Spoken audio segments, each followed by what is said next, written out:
आगे बढ़ते हैं। मैं बता रही थी 3 मेथड है। एक तो हमने प्रतिस्थापन देखी, फिर उसके बाद में विलोपन देखी। अब एक और मेथड है वज्र गुणन विधि। ठीक है, वज्र गुणन विधि क्या होती है? देखो एनसीईआरटी में ना आपके बहुत सारा इस तरीके का बहुत सारा कुछ लिखा हुआ है। ठीक है, यहाँ पर हमने भी लिखा है, लेकिन मैं आपको पहले एक सिंपल सा तरीका बता। मैं इतना सारा पढ़ के बताऊंगी ना तो आप बोलोगे मैम आप क्या बता रहे हो। मैं पहले आपको प्रश्न सॉल्व करवाऊंगी, पहले आपको एक प्रश्न सॉल्व करके मैं बताऊंगी और फिर हम जो है ये भले से पढ़ लेंगे। आप फिर उसके बाद में ये पढ़ लोगे ना तो आपको बहुत आसान सा लगेगा, परेशानी नहीं आएगी आपको। ठीक है, प्रश्न पे आ जाते हैं वज्र गुणन विधि के।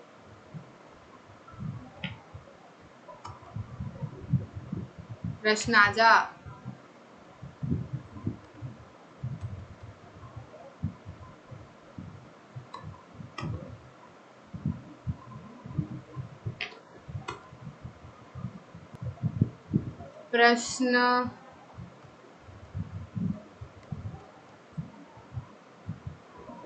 प्रश्न में और समय लग रहा है अभी।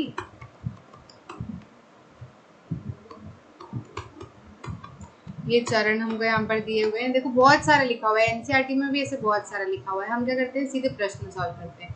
आगे हमारा प्रश्न, बेंगलोर में एक बस स्टैंड से यदि हम मल्लेश्वर के लिए 2 टिकट और यशवंतपुर के लिए 3 टिकट खरीदते हैं तो कुल लागत 46 रुपए है। लेकिन अगर हम मल्लेश्वर के लिए 3 टिकट और यशवंतपुर के लिए 5 टिकट खरीदते हैं तो कुल लागत 74 है। बस स्टैंड से मल्लेश्वर और यशवंतपुर तक का किराया ज्ञात करो। ये वही सोनाली और रोमिला वाली बात होगी। क्या करना है, अलग करते हैं।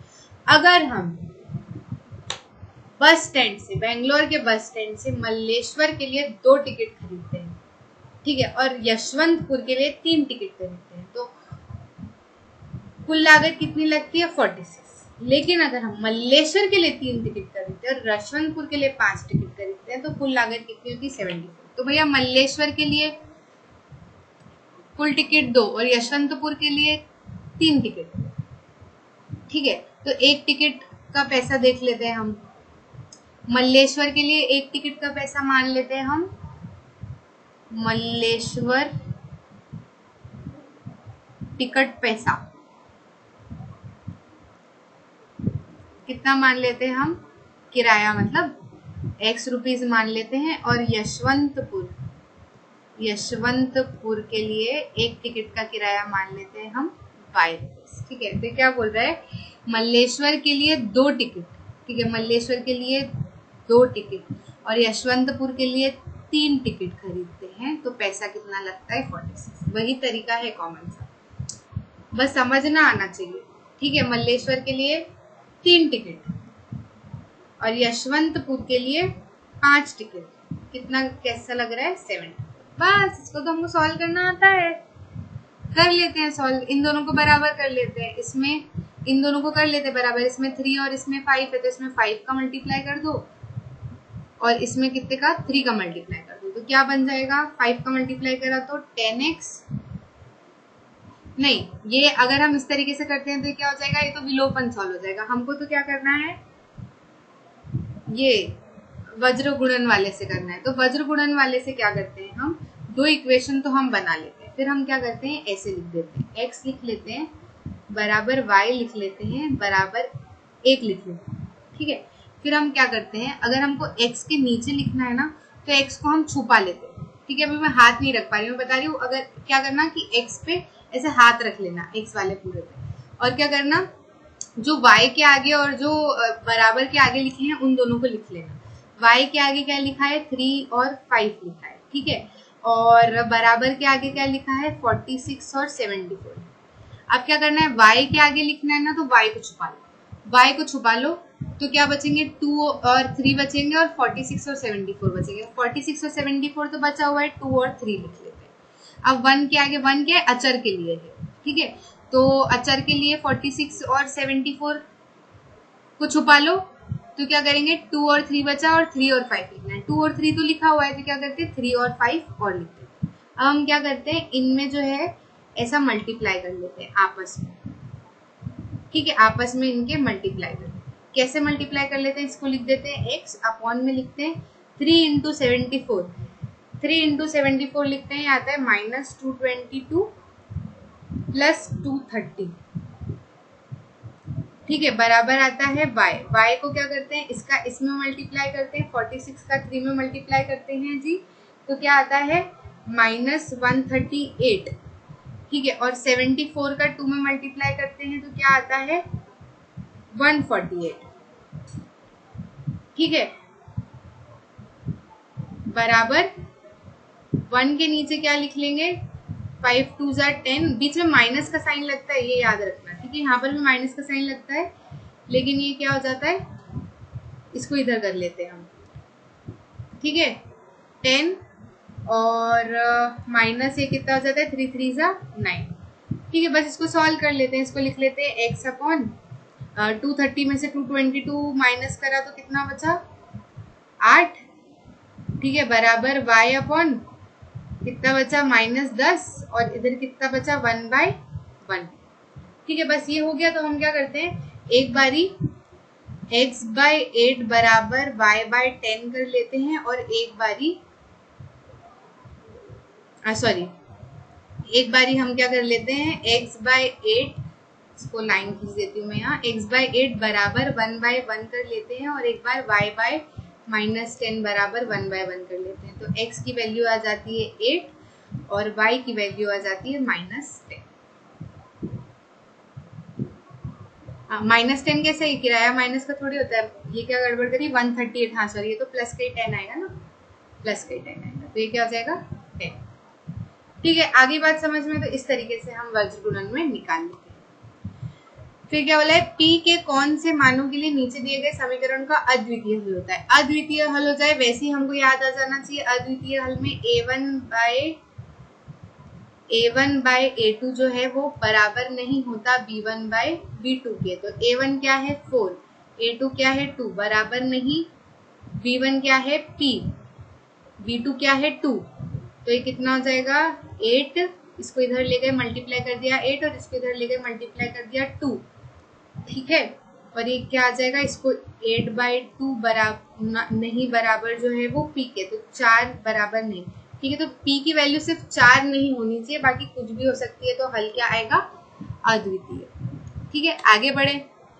K की किन मानों के लिए रैखिक समीकरणों युग्म के असीम रूप से अनेक हल होते हैं, ठीक है, असीम रूप से अनेक हल किसमें होते हैं, संपाती में होते हैं, क्या कंडीशन होती है, A1/A2 जो है वो बराबर होता है B1/B2 के और बराबर होता है C1/C2 के, ठीक है, तो K के किन मानों के लिए, तो हम यहाँ देख लेते हैं, A1 कितना है K, A2 12, B1 कितना है 3 और ये K, C1 कितना है माइनस का K -3 और ये कितना है माइनस का K, तो माइनस से माइनस तो कट जाएगा, बस सिंपल सी बात है, एक बार इसको करके देख लेते हैं, एक बार इसको करके देख लेते हैं, तो इन दोनों को करके देखते हैं, तो क्या आ जाएगा k² बराबर 2 × 36, ठीक है, एंड एक बार इन दोनों को करके देख लेते हैं, तो क्या आ जाएगा 3k बराबर k² -3k, ठीक है, तो इसमें से अगर हम निकालेंगे तो ये तो क्या आ जाएगा, √36 किसका होता है, 6 का होता है, 6 6 36 होता है ना, तो प्लस माइनस 6 आ जाएगा यहाँ, ठीक है, और यहाँ पर क्या आ जाएगा 3k इधर ले आए, प्लस हो गया, तो ये कितना हो जाएगा 6k और ये हो जाएगा k², ठीक है, k² को कैसे लिख सकते हैं, k × k, एक k से एक k कट गया, 6 बराबर क्या आ गया k, तो 6 की वैल्यू एक बार में तो हमको क्या दिखी, +- 6 और यहाँ पर क्या होता है, यहाँ पर एक जो है वो 0 भी आता है, माना जाता है, तो ठीक है, एक बार तो +- 6 दिखी, एक बार 0 और 6 दिखी, तो दोनों में क्या आ रहा है 6 कॉमन आ रहा है, तो k की वैल्यू क्या आ जाएगी 6, ठीक है, तो k की वैल्यू 6 के लिए इन समीकरणों का असीम रूप से अनेक हल, ठीक है, दो चरों के रैखिक समीकरण के युग्म में बदले जा सकने वाले समीकरण, इनके बारे में बात करते हैं। ये ऐसे समीकरण होते हैं जो रैखिक समीकरण जैसे दिखते नहीं है, लेकिन इनको बनाया जा सकता है। कैसे बनाया जा सकता है, देखो देखते हैं। 2/x लिखा है प्लस 3/y लिखा है बराबर 13, ठीक है, और यहाँ पर क्या लिखा है 5/x लिखा है -4/y लिखा है बराबर क्या लिखा है -2, ठीक है, अब ये तो हमको नहीं दिख रहा, नीचे एक्स आ रहा है यार, यहाँ भी नीचे एक्स आ रहा है। अच्छा, इसको ऐसे लिख सकते हैं,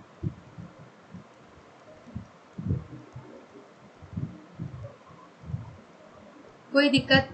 लिख सकते हैं कि नहीं लिख सकते हैं? लिख सकते हैं ना, ये 1 इंटू 2 2/x ही है। इसको भी ऐसे लिख सकते हैं।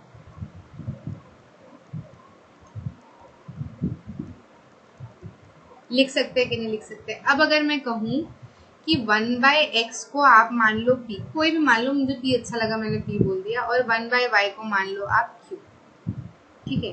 तो 1/x को अगर मैंने p माना तो यहाँ p लिख दिया, 1/y को q माना तो यहाँ q लिख दिया, बराबर 13 लिख दिया, और यहाँ पर 1/x को अगर मैंने p माना तो p लिख दिया, -4, 1/y को q माना तो q लिख दिया, बराबर -2। बस ये सॉल्व करना तो हमको आता है। इन दोनों का हम हल निकाल लेंगे तो P और Q का हल निकलेगा। तो जब P और Q का हल निकलेगा ना, जैसे मान लो मान लेते हैं कि P का हल जो है वो निकलता है 4 या 2 निकलता है, मान लेते हैं अगर हम कि P का हल 4 निकलता है, ठीक है, तो 1/x हो जाएगा P, तो x कितना हो जाएगा 1/4, और Q अगर मान लो 2 निकलता है तो Q कितना है 1/y के बराबर है, तो y कितना हो जाएगा 1/2 के, तो x कितना हो जाएगा 1/4। मतलब अगर ऐसा निकलता है तो इस तरीके से सॉल्व करना मत भूलना, p और q को ये x और y मत मान लेना, ठीक है।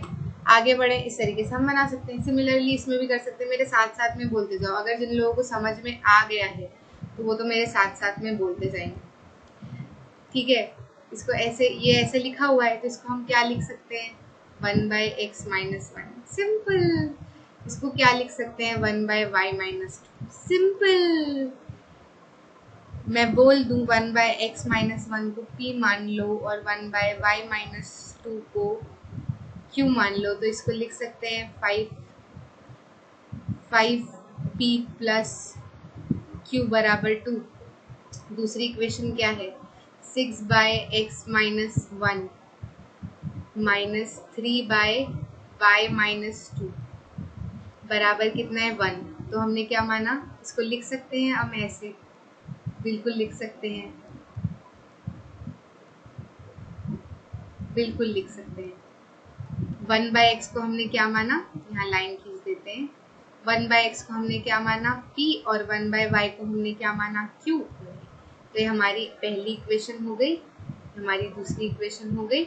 इनको सॉल्व करना तो हमें बहुत अच्छे से आता है। तो जब p और q निकल जाएगा तो यहाँ पर रख देंगे, ठीक है, और फिर x की वैल्यू निकाल लेंगे। काफी इजी है निकालना। आगे बात समझ में, आगे बढ़े। एक नाव 10 घंटे में 30 किलोमीटर धार के प्रतिकूल और 44 किलोमीटर धारा के अनुकूल जाती है। 13 घंटे में यह 40 किलोमीटर धार के प्रतिकूल और 55 किलोमीटर धार के अनुकूल जा सकती है। पानी में धारा की गति और नाव की स्थिति निर्धारित करें, ठीक है। ठीक है, तो हम मान लेते हैं कि ऐसा बोल देते हैं हम कि जो हमारी नाव है, नाव की स्थिर जल में चाल, नाव की स्थिर जल में जो चाल है वो कितनी है x किलोमीटर प्रति घंटा, ठीक है। और नाव की जो है धारा में चाल, ठीक है, कितनी है y किलोमीटर प्रति घंटा। अब देखो एक और चीज हमें पता है कि समय जो होता है, समय अगर हम t1 मान ले, क्योंकि हमको यहाँ पर 2 समय दिए हुए हैं, मतलब देखा जाए तो हाँ देखो हमको 2 समय, टोटल समय जो दिए गए हैं वो 2 समय दिए गए हैं, लेकिन हमको और 4 बार समय दिए गए हैं। किस तरीके से, किलोमीटर और चाल के तरीके से हम समय निकाल सकते हैं। कैसे निकाल सकते हैं भाई, ये किलोमीटर ऊपर लिख के और नीचे अगर हम चाल लिख लेते हैं तो हमारा क्या आ जाता है, समय आ जाता है कि नहीं आ जाता है। तो देखो हमको क्या दे रखा है, एक बारी में हम t1 निकालते हैं। कितना t1 दे रखा है 30 किलोमीटर, ठीक है। देखो पहले तो ये देख लेते हैं कि धारा के प्रतिकूल कितनी चाल होगी और धारा के अनुकूल कितनी चाल होगी, ठीक है। तो धारा के प्रतिकूल चाल कितनी हो जाएगी, प्रतिकूल, धारा के प्रतिकूल चाल कितनी हो जाएगी। प्रतिकूल क्या होता है, मतलब कि देखो प्रतिकूल का मतलब क्या होता है कि धारा इधर की साइड जा रही है, ठीक है। स्थिर जल है, अब धारा इधर की साइड जा रही है, मतलब प्रतिकूल जा रही है, उल्टी तरफ जा रही है जहां बैठे, तो ये तो जाहिर सी बात है कि चाल जो है वो कम हो जानी है, ठीक है। तो जब चाल कम हो जानी है तो चाल कितनी हो जाएगी, x माइनस वाई चाल हो जाएगी, ठीक है। कितनी हो जाएगी, x माइनस वाई चाल हो जाएगी। और अनुकूल, अनुकूल मतलब जिधर पानी है उधर की साइड में ही अगर धारा चलती है तो अनुकूल तो स्पीड बढ़ जाएगी कि नहीं बढ़ जाएगी, ठीक है। हम खड़े हैं और पानी का, हमको जाना भी इधर है और पानी का बहाव भी इधर जा रहा है, तो हमारी स्पीड बढ़ जाएगी, ठीक है। इसको अनुकूल कहते हैं। लेकिन अगर हम यहाँ खड़े हैं और धारा जो है इधर की साइड जा रही है, हमको जाना इधर है, तो हमारी स्पीड कम हो जाएगी ना। कितने से कम हो जाएगी, इधर जा रही है तो माइनस कर देंगे, ठीक है। तो प्रतिकूल में क्या करेंगे, माइनस कर देंगे, और अनुकूल में प्लस कर देंगे, ठीक है। अब देखो समय क्या होता है, t1 अगर हम माने तो एक बारी का हमको किलोमीटर कितना दे रखा है, 30, ठीक है, प्रतिकूल में। तो चाल कितनी हो जाएगी प्रतिकूल में, ये तो ये समय निकल जाएगा। वैसे ही t2 में अगर मैं देखूं तो अनुकूल, अनुकूल अगर मैं देखूं तो कितना है 44, ये यहाँ वाला, अभी हम इस वाली की बात कर रहे हैं, ठीक है, पहली इक्वेशन की बात कर रहे हैं। ये 30 किया, ये 10 घंटा और ये, ठीक है। तो ये अनुकूल है, तो अनुकूल में समय चाल कितनी आ जाएगी, इतना, तो ये समय निकल जाएगा t1 और t2, ठीक है। तो टोटल घंटा कितना दिया हुआ है, टोटल घंटा कितना दिया हुआ है, 10 दिया हुआ है टोटल घंटा, ठीक है। तो टोटल घंटा कितने का हो जाएगा, t1 प्लस t2 करेंगे तो टोटल घंटे हमारे निकल जाएंगे। बस ये हमारी इक्वेशन बन जाएगी। t1 कितना है 30/x minus Y plus 44/x प्लस वाई बराबर कितना हो जाएगा 10। ये हमारी पहली इक्वेशन बन जाएगी। बस पहली इक्वेशन बना दी तो दूसरी भी वैसी, दूसरी में सिर्फ क्या दे रखा है, 10 की जगह 13 दे रखा है, 30 की जगह 40 दे रखा है और 44 की जगह 55 दे रखा है। तो बस दूसरी इक्वेशन में भी हम ऐसे ही कर लेंगे। टोटल घंटा कितना 13, अनुकूल में चाल कितनी दे रखी, प्रतिकूल में चाल कितनी दे रखी है 40, प्रतिकूल की चाल, प्रतिकूल का मतलब डिस्टेंस जो है वो 40 दे रखा है, प्रतिकूल की चाल x माइनस वाई, और अनुकूल का डिस्टेंस 55 दे रखा है और अनुकूल की चाल x प्लस वाई हमने बनाई है। बस अब ये तो हमको ऐसे युग में तो हमको सॉल्व करना आता है कि नहीं। हम क्या बोलेंगे कि भैया 1/x माइनस वाई को p रख लो और 1/x प्लस वाई को q रख लो, ठीक है। तो ये हमारी इक्वेशन जो है ये कैसी बन जाएंगी, ये हमारी इक्वेशन बन जाएगी 30p प्लस q बराबर 10, पहली इक्वेशन। दूसरी बन जाएगी 40p प्लस 55 q बराबर 13। बस अब इसको तो सॉल्व करना आता है। अब आप ये क्या करो, ये दोनों युग्मों को किसी भी मेथड से जो आपको ठीक लगे, प्रतिस्थापन, ठीक है, विलोपन, या फिर जो क्रॉस मल्टीप्लाई वाली जो हम ऐसे करके वाली निकालते हैं वज्रगणन वाली, वैसी से आपको जिससे मन करे ये दोनों इक्वेशन सॉल्व करो, p और q की वैल्यू आ जाएगी, ठीक है। p और q की वैल्यू आ जाएगी। एनसीईआरटी में p और q की जगह u और v ले रखा है, आप भी u और v ले सकते हो, कुछ भी ले सकते हो, ठीक है। बस x और y मत लेना क्योंकि x और y यहाँ पर हमने ले रखी है, ठीक है। तो हमारी इनकी वैल्यू आ जाएगी। जब इनकी वैल्यू आ गई तो हम इसमें रख देंगे, इसमें रख देंगे, तो हमारी x और y की फिर से दो इक्वेशन बन जाएगी, उसको सॉल्व कर लेंगे तो हमारी x और y की वैल्यू आसानी से निकल जाएगी। आ गई बात आपको समझ में? आशा करती हूँ आपको बात बहुत अच्छे से समझ आई।